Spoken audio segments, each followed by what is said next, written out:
সেদিন দেখতিলেন না বড়ি দিছি, আজকে সেই বড়ি ভাঙাতে আমি তুলবো। বড়িগুলো এত সুন্দর হয়েছে, মানে এবছরে যে দু তিনবার বড়ি দিছি প্রত্যেকবারই একদম একের বড়ি হয়েছে। তো এই বড়িগুলো আমি আবার তুইলে আর একটা দিন একটু শুকোবো। শুকোবো বলতে আর একটুকুন রোদি দেবো, দে তারপরে কৌটোয় পুড়িয়ে থুই দেবো। এখন থুলিও হয়, তারপরও যদি ভাঙাতে তোলার পরে একটু নরম নরম থাকে রোদি দিলি সেটাও ঠিক হয়ে যাবে। যাই হোক, কষ্ট তখনই সার্থক যখন বড়িগুলো দেখতে ভালো হয়।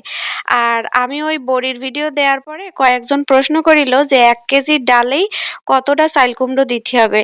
এটা আমি বলতে পারি না, তা আম্মু বলল যে 3-4 কেজি বা তার একটু বেশিও দেয়া যায়, কুমড়োর কোয়ালিটির উপর ডিপেন্ড করে। কুমড়ো যদি ফাঁপা মতন হয় তাহলে একটু বেশি করে দেবে, আর যদি টাইট কুমড়ো হয় তাহলে খুব একটা লাগে না।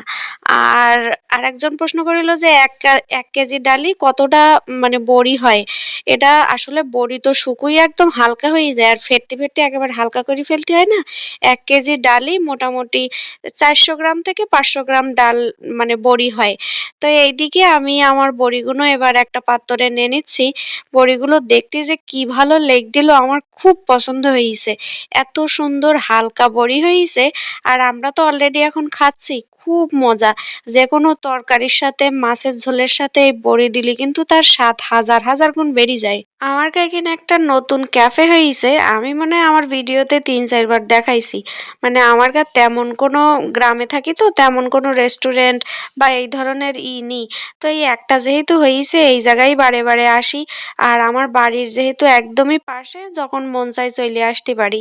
জায়গাটা কিন্তু বেশ সুন্দর। আমার ক্যামেরা কোয়ালিটিও অত একটা ভালো না, এই জন্য খুব একটা ভালোভাবে ভিডিও করে দেখাতে পারতি না।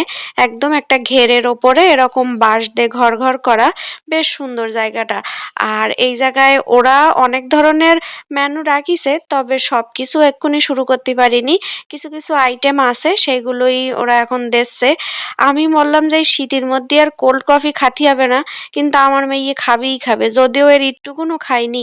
মানে অল্প একটুকুন খেয়েই রেখে দিয়েছে, তারপরেও তার কোল্ড কফি লাগবে, এই জন্য অর্ডার করতে হইলো। তো আমি বললাম দাঁড়া একটু ভিডিও করে নিই, আর ও বলতেছে আর করতে হবে না, এবার দেখো আমি একটু খেয়েই দেখি। ও কোল্ড কফি নিয়েছে, কিন্তু আমরা বলে এই জায়গায় হচ্ছে হট কফি নিছি। তারপরে দই ফুচকা, এই জায়গার একদম বেস্ট আইটেম হচ্ছে দই ফুচকা।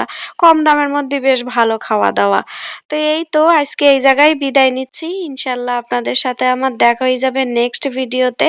সবাই খুব ভালো থাকবেন, আমার জন্য দোয়া করবেন, আমিও আপনাদের সবার জন্য দোয়া করি।